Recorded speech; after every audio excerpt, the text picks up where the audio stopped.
Few days back అయితే pass act అనే బిల్‌ని ప్రవేశపెట్టారు కదా! పాస్ యాక్ట్ అంటే ఏంటంటే, పాస్ అడ్మిషన్స్ అంటిల్ సెక్యూరిటీ ఎంష్యూర్డ్ అనమాట.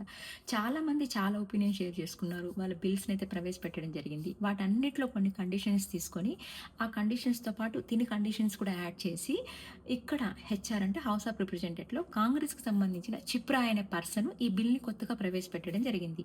ఈ బిల్ ఏ వీసాస్‌కి వర్తించదు.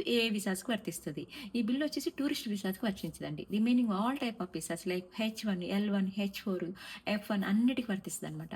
ఈ బిల్‌లో చాలా కండిషన్స్ మెన్షన్ చేశారు. ఒక 3 అయితే నేను ఇందులో చెప్పాలనుకుంటున్నాను. మెయిన్ వచ్చేసి బర్త్ రైట్ సిటిజన్‌షిప్‌ని ఆపేయాలి. అండ్ ఇంకొకటొచ్చేసి ఫ్యామిలీ చైన్ మైగ్రేషన్. అంటే ఒకరు వచ్చిన తర్వాత వెంటనే వాళ్ళని బేస్ చేసుకొని ఇంకొకరు రావడము అలా.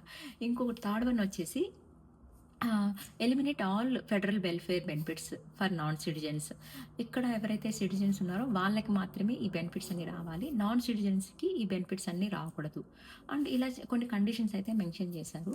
మెయిన్ వీళ్ళేంటంటే సెక్యూరిటీ పర్పస్ ఏవైతే ఇల్లీగల్ ఇమిగ్రెంట్స్ ఉన్నాయో అండ్ ఎవరైతే ఇక్కడ హెచ్-1బీ పర్పస్ వచ్చేసి లాంగ్ టైమ్‌లో ఉండేసి గ్రీన్ కార్డ్‌కి అప్లై చేసుకుంటున్నారు. సిటిజన్‌షిప్ అట్లా అట్లా ఇతరితర అన్ని కండిషన్స్ అయితే కూడా ఇందులో మెన్షన్ జరిగింది ఈ బిల్‌లో.